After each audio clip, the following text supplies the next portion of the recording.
자, 인터넷 포털 다음에 이재용 창업자가 김상조 공정거래위원장의 실명, 이름을 거론하면서 오만하다라고 비판을 했습니다. 자, 경제 검찰의 수장에게 직격탄을 날린 창업자, 이들에게 도대체 무슨 일이 있었던 건지 지금부터 이야기를 나눠보도록 하겠습니다.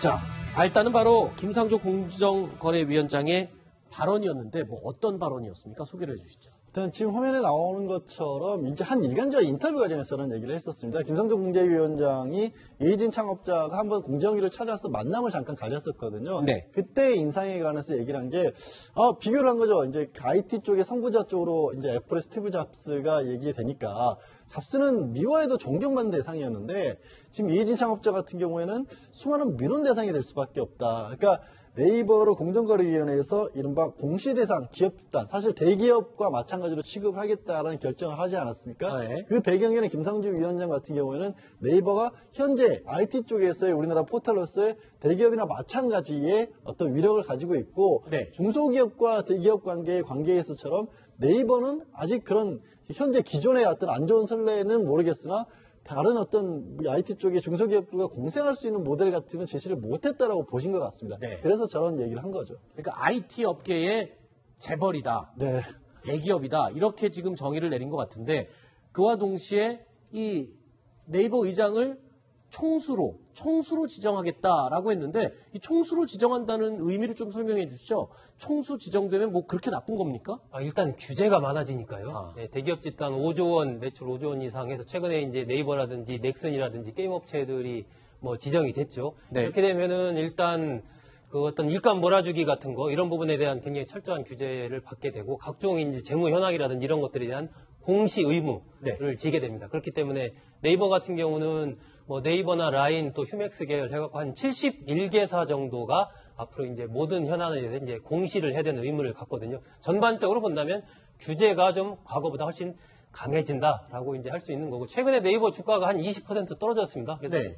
8조 정도가 날아갔는데 그런 부분에는 실적 부진도 있고 네. 저렇게 이제 대기업 집단으로 지정된 것도 영향을 미치지 않았겠느냐 이런 분석이 좀. 자, 그러면 지금 김상조 공정거래위원장이 네이버를 향해서 저렇게 신랄한 비판을 했으면 네이버에서 화가 날 일인데 이재용 다음 창업자는 사실 경쟁 업체가 욕먹는 거니까 잘못되는 거니까 이렇게 화낼 일이 맞나요? 이건 좀 제가 좀 뭘 어떻게 이해를 해야 되는 건가요? 이재용 창업자 생각이니까 네. 자유의지에 따라서 했겠죠. 네. 그런데 이제 기본적으로 얘기하는 것을 보면 지금 재벌 대기업들이 이 대기업 집단으로 그 문제를 삼고 규제를 하는 이유는 이 순환 출자에 있는 거 아닙니까? 네. 총수가 적은 지분 가지고 여러 계열사를 거느리는 것이 잘못됐다. 이런 것은 당연히 규제를 통해서 정부가 규제를 하는 것이 맞지만 투명하게 기업을 일으킨 기업가에 대해서는 좀 과도한 규제는 피해야 되는 거 아니냐. 네. 그러니까 이제 네이버의 경우에는 이해진 의장이 지분이 굉장히 좀 적거든요. 네. 그리고 이해진 의장이 그 회사를 동원해서 여러 이 계열사를 거느리고 있는 것은 아니고 네. 이런 회사를 굳이 이 대기업 집단으로 또는 총수로 지정해서 과도하게 규제할 필요가 있느냐. 네. 그러니까 어떻게 보면 이제 과거에 그 포털을 창업했던 사람으로서 약간의 동병상련도 있고 아하.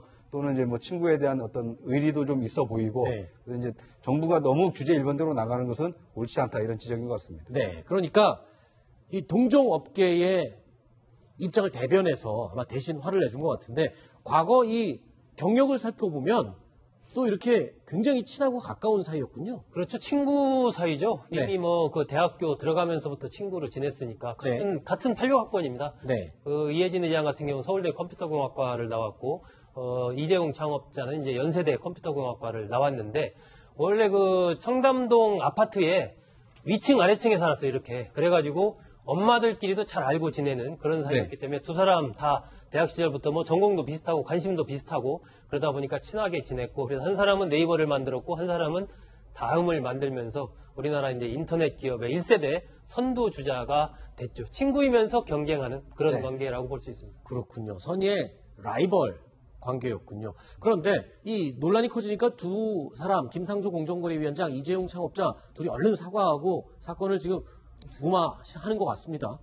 네, 그렇죠. 이제 왜냐하면 뭐 보시다시피 그 표현이라고 하는 부분들의 강도가 있지 않습니까? 네. 김상조 공정거래위원장이 하고 싶었던 얘기가 뭔지도 알겠어요. 지위상 공정거래위원장이기 때문에 현재 네이버든 다음이든 우리 IT 생태계가 공생관계로 중소기업들과 같이 하는 관계로 가야 되는데 마치 기업 지배구조는 다르지만 나타난 결과물들을 보고 보면 다음이나 네이버 같은 너무 독점적인 어떤 지위를 갖고 있는 부분이 보이기 때문에 네. 그런 부분을 풀어주고 싶다라는 얘기를 하고 싶었는데 네. 그렇다고 해서 또 너무 뭐 비판적으로 가버렸기 때문에 네. 과했다는 거고 이재용 지금 다음 회장 같은 경우도 마찬가지인 거죠. 우리가 좀 억울한 면이 있긴 하지만 그렇다고 공정거래위원장한테 오만하다. 당신은 한 일 뭐 있냐 이런 식으로 얘기하는 거는 서로 좀 과했다라고 한 거죠. 네. 그러니까 저게 그 이목을 끌 수밖에 없는 게요.